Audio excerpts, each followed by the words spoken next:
शारदा की बहू सुधा बहुत अत्याचारी थी और बेटा मुकेश भी हमेशा अपनी पत्नी की ही तरफदारी करता था।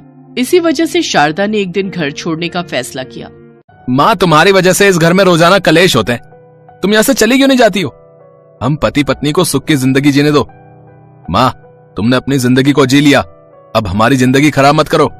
मुकेश बेटा, तू सच्चाई को बिना जाने सारी गलती मेरी बता रहा है। मुझे तो लगता है तुम दोनों यही चाहते हो कि मैं इस घर में ना रहूं।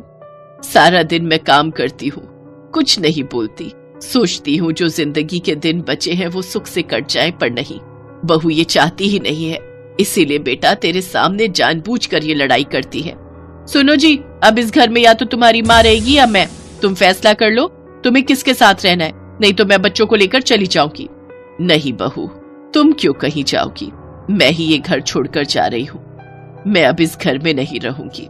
खुश रहो, मैं जा रही हूँ। अब मेरी वजह से तुम्हें कोई परेशानी नहीं होगी। शारदा के बेटे ने एक बार भी उसे रोकने की कोशिश नहीं की। उसे उस समय अपनी पत्नी जरूरी थी, मां नहीं। शारदा बहुत कष्ट सह चुकी थी, बहुत दुखी हो चुकी थी, इसलिए उसने दिल पर पत्थर रखकर वो फैसला लिया जो वो कभी नहीं लेना चाहती थी। शारदा ने अपना परिवार छोड़ दिया, अपने गांव से काफी दूर एक दूसरे गांव में जाने के बारे में सोचा और वहां की बस पकड़ ली। शारदा के लिए वो गांव अनजान था, उसे वहां कोई नहीं जानता था। और फिर 10 दिन बाद, अम्मा ये देखो, ये तैयार हो गए नूडल्स। अब आपको पता चल गया ये नूडल्स कैसे बनाते हैं? हाँ बेटा, ये तो बहुत आसान है। अब एक दिन मैं भी बनाकर देखूंगी। ठीक है अम्मा, कल आप बनाना, ठीक है? सूरज भैया, एक प्लेट नूडल्स देना। देखो, तीखी सॉस और मीठी सॉस दोनों ज्यादा डालना है। हाँ हाँ, बस अभी लो। 1 प्लेट नूडल पैक कर दो। बेटा तुम उनको दो, मैं इन्हें पैक कर देती हूँ। सूरज बेटा, एक बात बोलूं? हाँ हाँ अम्मा बोलो। मैं तो घर से बहुत निराश होकर निकली थी। उस दिन बस स्टैंड पर जब मेरी तबीयत खराब हुई तो तुम वहीं थे। तुमने मेरी इतनी मदद की, मुझे पानी पिलाया, यहाँ ढाबे पर लेकर आए। तुम बिल्कुल मेरे बेटे मुकेश हो। अम्मा, मेरा भी इस दुनिया में कोई नहीं। तुम्हारे आने से माँ की कमी पूरी हो गई। बस दोनों माँ बेटा मिलकर इस नूडल्स ढाबे को चलाएंगे। यहाँ इस ढाबे पर अब सारी चिंता छोड़ दो अम्मा, और आराम से अपने बेटे के साथ रहो। शारदा की आंखों में आंसू आ जाते हैं। सूरज बहुत ही नेक दिल लड़का था, उसका भी इस दुनिया में कोई नहीं था। बस स्टैंड पर शारदा का ब्लड प्रेशर हाई हो गया। तब सूरज ने उसकी बहुत मदद की और अपने साथ ढाबे पर ले आया। सूरज पिछले कई सालों से नूडल्स का ढाबा चला रहा है। अब उसने शारदा को भी नूडल्स बनाने सिखा दिए। सूरज को शारदा का बहुत सहारा है। वो कभी सामान लेने के लिए बाजार जाए तो शारदा ढाबे को संभाल लेती है।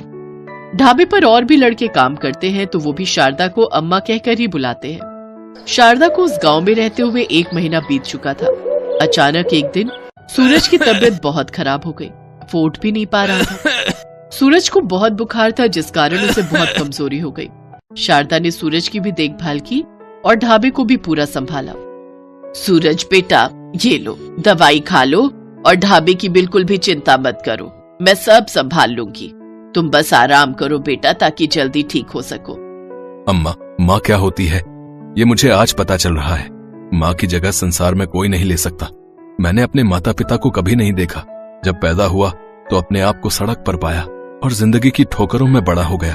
फिर मेहनत करके ये ढाबा खोला। बहुत तरसता था कि अपनों का प्यार मिले। आज तुम्हारे रूप में मुझे माँ मिल गई अम्मा, मुझे अपनों का प्यार मिल गया अम्मा। सूरज की बातें सुनकर शारदा की भी आंखें आंसुओं से भर आती हैं। एक तरफ उसके अपने सगे बेटे ने उसकी परवाह नहीं की और एक तरफ सूरज जिसे माँ की कदर है, पर उसकी अपनी माँ नहीं। शारदा और सूरज का दिल का रिश्ता जुड़ता है। सूरज को माँ मिल जाती है और शारदा को बेटा। शारदा सूरज की तबीयत ठीक होने तक अकेले ही ढाबे को संभाल रही थी। शारदा बहुत ही बढ़िया नूडल बनाती थी। आसपास के गांव में भी ये बात फैल गई कि एक नूडल ढाबे वाली अम्मा है जो बहुत बढ़िया नूडल बनाती है। ये बात सुधा के कानों तक भी पहुंची कि उनके गांव से दूर एक गांव में नूडल्स का ढाबा है। तो सुधा ने मुकेश से वहां जाने की जिद की। सुनो, बच्चे भी बहुत जिद कर रहे हैं। सुना है नूडल्स ढाबे पर बहुत ही स्वादिष्ट नूडल्स मिलते हैं। आज तुम्हारी दुकान की छुट्टी है ना? चलो ना, हम उस गांव में चलते हैं, थोड़ा घूमना भी हो जाएगा। कितने दिनों से हम कहीं घूमने नहीं गए। बच्चों के स्कूल की भी छुट्टी है। हाँ पापा, मेरे सारे दोस्त उस ढाबे पर नूडल्स खाकर आए हैं, हमें भी जाना है। ठीक है, आज ही चलते हैं। अब खुश? मुकेश सुधा और बच्चों को लेकर नूडल्स ढाबे पर पहुंचता है। सूरज की तबीयत अब ठीक हो चुकी थी। उस समय ढाबे पर वही था। अरे भैया, तुम्हारे ढाबे के नूडल्स के बारे में सुना कि यहाँ कोई अम्मा जी हैं जो बहुत स्वादिष्ट नूडल बनाती हैं। आज इसी वजह से हम दूर गांव से आए हैं, जरा हमारे लिए बढ़िया से नूडल्स लगा दो। हाँ हाँ बिल्कुल, आप लोग वहाँ बैठो, मैं अभी तैयार करवाता हूँ। अम्मा जी, आपके हाथों के नूडल्स की फरमाइश आई है। अब तो आपके नूडल्स दूर दूर प्रसिद्ध हो रहे हैं। अरे बेटा, मैंने तो तुमसे ही नूडल्स बनाना सीखा है, तुम तो मेरी ऐसे ही तारीफ करते रहते हो। ढाबे के अंदर से अपनी माँ शारदा को आते हुए देखकर मुकेश और सुधा हैरान रह जाते हैं। ये हैं अम्मा जी, जिनके हाथों के नूडल्स की तारीफ आपके कानों तक पहुंची है। माँ, तुम और यहाँ नूडल्स ढाबे पर? मुकेश अपनी माँ के पैर छूता है। शारदा की आंखों में आंसू आने ही वाले थे कि वो तभी अपने आंसुओं को रोक लेती है। सूरज भी अब तक सच्चाई जान चुका था। शारदा ना चाहते हुए भी थोड़े कठोर स्वर में बात करती है। जिस दिन मैंने घर छोड़ दिया था, उस दिन मेरा और तुम्हारा रिश्ता वहीं खत्म हो गया था। अब मैं सिर्फ अपने बेटे सूरज की माँ हूँ। सूरज बेटा, इन्हें बोलो इंतजार करेंगे। नूडल्स बनाने में मुझे थोड़ा समय लगेगा। मम्मी, ये तो दादी है। दादी नूडल्स बनाती है। मम्मी, दादी, आप यहाँ नूडल्स बनाते हो? हाँ मेरे बच्चों, अब तुम लोग बैठो, मैं तुम्हारे लिए बढ़िया से नूडल तैयार करती हूँ। अम्मा, मुझे पता है इस समय तुम पर क्या बीत रही है, आप कहो तो मैं बना दूं। नहीं बेटा, मुझ में अब इतनी हिम्मत आ गई है कि मैं अपना दिल पक्का रख सकती हूँ। और फिर मेरा बेटा मेरे साथ खड़ा है, जो मुझे हमेशा दुखों से लड़ने की हिम्मत देगा। चलो, अब मैं नूडल तैयार करती हूँ। सूरज शारदा को देखकर मुस्कुरा देता है। मुकेश और सुधा नूडल्स खाते हैं और चुपचाप वहाँ से चले जाते हैं। कुछ दिनों बाद शारदा ने सूरज की शादी कर दी। नई बहू आशा सुधा से बिल्कुल अलग थी। वो शारदा की बहुत इज्जत करती थी। शारदा को सूरज और आशा के रूप में बेटा बहू मिल गए। शारदा ने सूरज के साथ मिलकर नूडल्स के और भी ढाबे खोले। सूरज अपनी कामयाबी का सारा श्रेय शारदा को ही देता था, क्योंकि वो जानता था कि शारदा के उसकी जिंदगी में आने के बाद उसकी जिंदगी बदल गई। जो उसने सुना था कि एक माँ के आशीर्वाद में बहुत ताकत होती है, ये आज उसने देख लिया था। सीमा के पिताजी सब्जी बेचते थे। उनकी तबीयत अक्सर खराब रहा करती थी। इस कारण शाम के समय सीमा उनका काम संभाल लेती थी। एक दिन वो सब्जी बेच रही थी। एक लड़का गौरव उसके ठेले पर आया। गौरव का उस पर दिल आ गया। उसने मन ही मन सोचा कि कितनी प्यारी सी लड़की है, काश ऐसी लड़की मेरी जीवन साथी हो। क्या सोच रहे हो, कुछ चाहिए क्या? ओ हाँ, वो मैं भूल गया था। आधा किलो पालक और आधा किलो आलू चाहिए। सीमा ने सब्जी तौल कर रख दी। अब तो गौरव रोज सीमा को देखने के बहाने से सब्जी खरीदने आने लगा। एक दिन सीमा के पिताजी से गौरव ने कहा, मैं आपकी बेटी को बहुत पसंद करता हूँ और उससे शादी करना चाहता हूँ। क्या काम करते हो? पढ़ा लिखा हूँ लेकिन अभी बेरोजगार हूँ, नौकरी ढूंढ रहा हूँ, गरीब हूँ, लेकिन आपकी बेटी को पलकों पर बिठा के रखूंगा। मुझे आपकी बेटी के अलावा कुछ नहीं चाहिए। गरीब आदमी के लिए बिना दहेज दिए बेटी का हाथ किसी के हाथ में देना बहुत बड़ी बात थी, इसलिए उन्होंने शादी के लिए हाँ कर दी। साधारण तरीके से गौरव और सीमा की शादी हो गई। आओ बहू, हमारे घर में तुम्हारा स्वागत है। सीमा ने चारों तरफ देखा। गौरव का घर ज्यादा बड़ा तो नहीं था, मगर हाँ, उसके घर से अच्छा था। उसने सरला के पैर छुए तो सरला ने ढेरों आशीर्वाद दिए। कुछ दिनों बाद गौरव को एक प्राइवेट नौकरी मिल गई, लेकिन कुछ ही महीनों बाद वो छूट गई। ऐसे कैसे काम चलेगा गौरव, कुछ काम तो करना ही पड़ेगा। बोलो क्या करूं सीमा, है पकोड़े तलूं? डिग्रियां लेकर भी कोई जॉब नहीं मिल रही, और जो मिलती है महीने 2 महीने बाद छूट जाती है। बहू, जमा जोड़ा सब खत्म हो चुका है। इसकी नौकरी से भी क्या गुजारा है। इतने खर्चे हैं गृहस्थी के, ये भी बेचारा क्या करे। जानती हूँ माँ जी, ये भी परेशान है, लेकिन अगर ज्यादा नहीं तो थोड़े पैसों में ही कर ले। साग सब्जी का तो खर्चा निकल ही आएगा। कुछ दिनों बाद गौरव को जॉब मिल गई, लेकिन सैलरी केवल 8,000 रुपए थी। इस समय पैसों की बहुत जरूरत थी, इसलिए उसने हाँ कर दी। बहू, आज खाने में क्या बनाया है? कुछ नहीं माँ जी, घर में कोई सब्जी नहीं है। मैं सोच रही थी कि मैं घर आऊं, पापा 2-4 दिन की सब्जी तो रख ही देंगे हमारे लिए।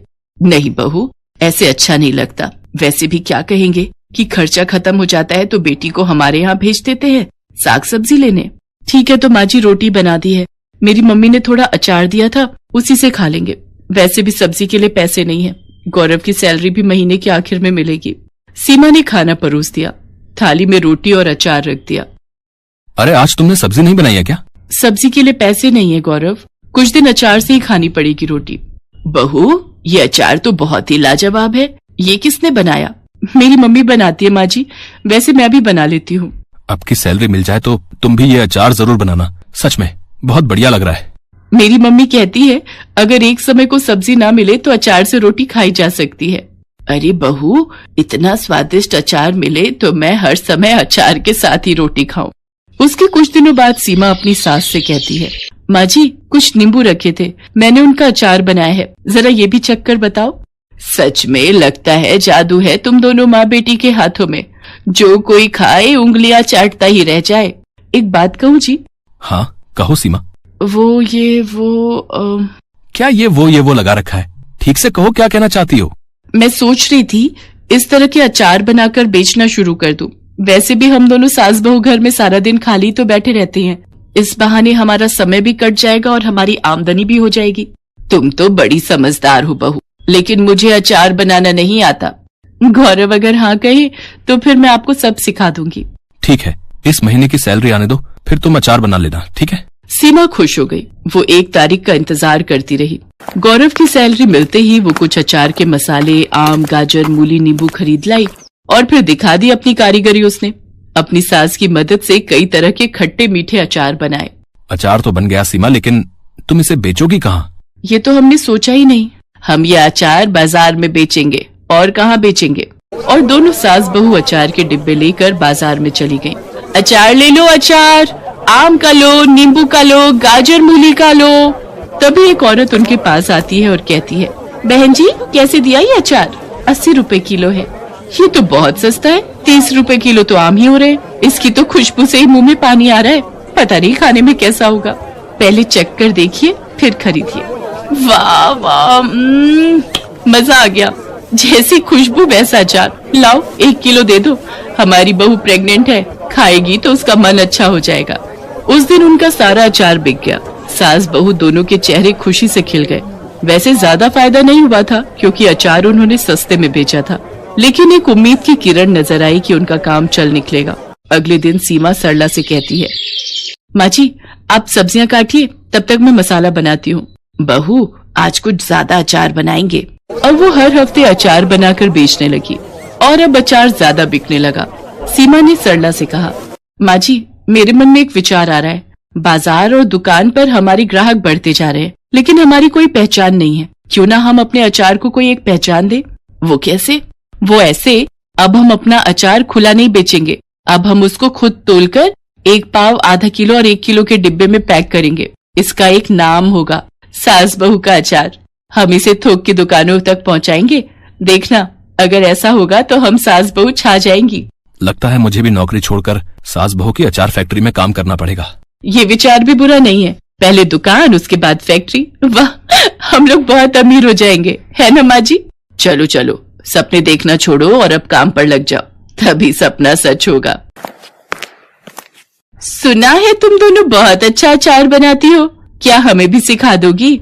हाँ सरिता, बिल्कुल सिखा देंगे।